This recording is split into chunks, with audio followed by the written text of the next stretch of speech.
Welcome to the Igniting the CEO Within podcast, where we interview successful high-level professionals to discover lessons they've learned throughout their career that can help ignite that CEO within you.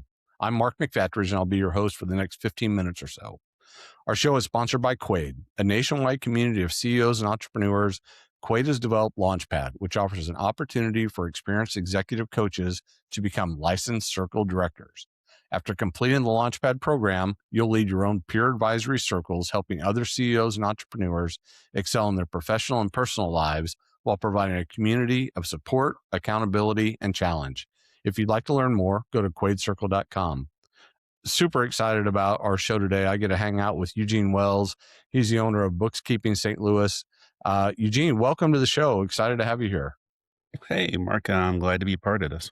Yeah. Hey, so look, you've worked with a bunch of entrepreneurs and business owners and CEOs in your career. You've probably had the opportunity to witness some really great leadership and some maybe not so great leadership. If you had an opportunity to kind of break it down and identify a trait or two that separates the great leaders from the ones who could use some help, what would those look like? Mark, first of all, it is a great question. And from my background, from being in corporate America to also being a business owner, the traits that stood out to me with great leaders are the ones who allow you to grow and learn from your mistakes. Um, those people, especially with me, gave me that flexibility and the confidence to know that, hey, just because you mess up doesn't mean it's the end of the world. Let's learn from it, let's grow from it, and let's keep moving forward. Yeah, I like that. It's that seems like a natural thing to do, right? Is we all get that, and the majority of us don't work in life or death threatening jobs, Right. and so a mistake is typically not fatal in our instances, but it seems like that's while it seems like to be common sense, it doesn't it doesn't appear to be that way, right? Like you don't see that all the time. So how do you work with that?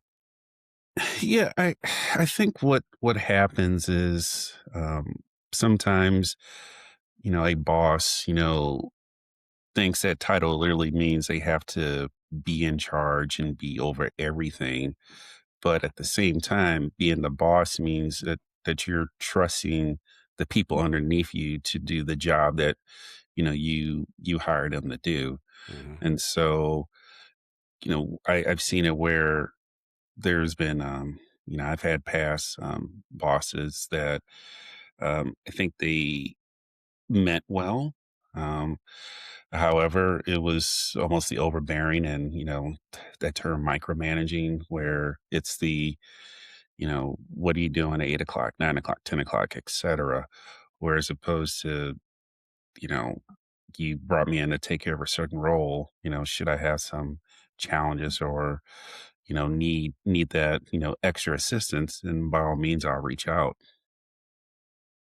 Yeah, what do you see what do you see are some of the downsides of micromanaging? Um, another good question. I think one of the biggest things that I've seen is you run the risk of running away your best employees. They feel like they're not being trusted to do what they were brought in to do, and you know, and you know, you, myself included. You deal with the challenge and the frustrations it can bring as well, Yeah. and eventually, everybody has that limit to where they're like, I can't do this anymore. I need to move on to something that allows me to, show and express my skills the best way possible. Yeah, I agree with you. I think that that stifling piece of your talented people want to be able to shine, right? They want to be empowered to like you said, do the role that they were hired to do. I think if I switch it around and say, okay, we know what the effect of micromanagement has on the staff, but what do you see is the miss from the leader who is a micromanager? They honestly may not realize they're doing that. Mhm. It could just be based on how they were trained to get to the position they got to. Um, and that's why, I just in my opinion, I don't believe that somebody is intentionally doing it. It just because that's all they knew and learned, through their professional career. And so they just assume that would be the same way to react and work with their employees as well.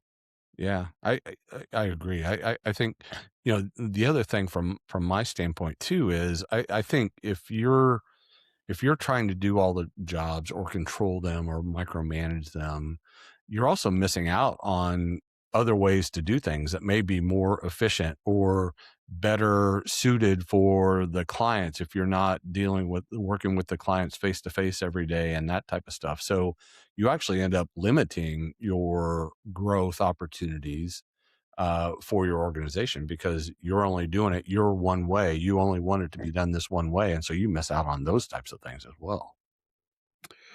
Yeah, and I mean that's a great way of summing it up. It said the tunnel vision, if Mhm. you will, and you're missing all the other signs around you that there's the opportunities are always gonna be present. It's just a matter if you're paying attention to them or, just, reading the subtle signs or subtle cues because it's not always going to be a, hey, come work with me or, hey, I want to do business with you. It could be just simply the way that you're conducting a conversation with somebody else. And that's being observed by a, potential client.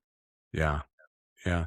One of the conversations we have quite a bit, and you probably see this a lot with your the clients of BooXkeeping is, um, if you're an entrepreneur or you're a business owner and so forth, that one of the best things you can do is to get out of the day-to-day operations and raise yourself to where you are most valuable to the business, right? And that's typically on the strategic planning, on the development of strategic relationships and that type of stuff. It's very rarely that it's in the day-to-day operations of things. Yes, that is exactly one of the challenges that I've seen with clients and potential clients alike. I think it's the whole, it's my business, so I need to run my business, but I'm also in the way because I'm trying to do everything that I'm not an expert on. And, I tell the owners, CEOs, entrepreneurs of those types, I'm like, you need to focus on what can generate revenue for your business Mhm. because ultimately that's what's gonna make or break you. If you're trying to, for example, with the books keeping, if you're trying to be the financial person, but you may not have that expert knowledge, that background in it, then why are you trying to spend all that time on that to where you can bring in, another resource that can be that expert for you. So that way, when you need that critical information to make those business decisions, it's there for you as opposed to Mhm. you trying to figure it out yourself because now you're missing out on the opportunities to grow your business.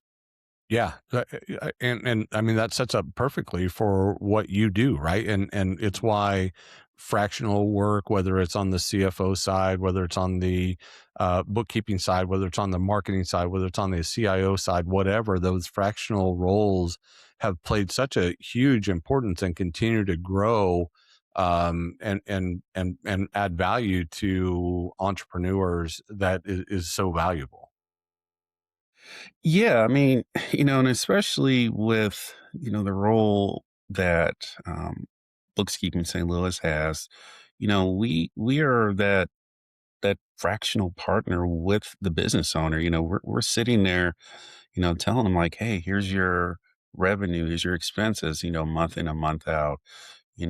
Oh, you need a business loan. Okay, now we have those statements prepared.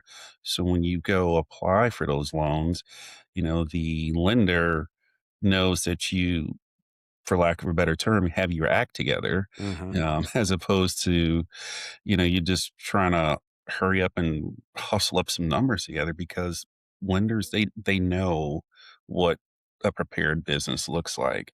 And, we're not there just to, if you will, read through bank statements. It's a much broader aspect in that. And so that's why I look at us as that strategic financial partner that's gonna be there to help you and guide you, and provide as much assistance as you need because we want to see your business succeed. I mean, that's the reason why we're here in the first place.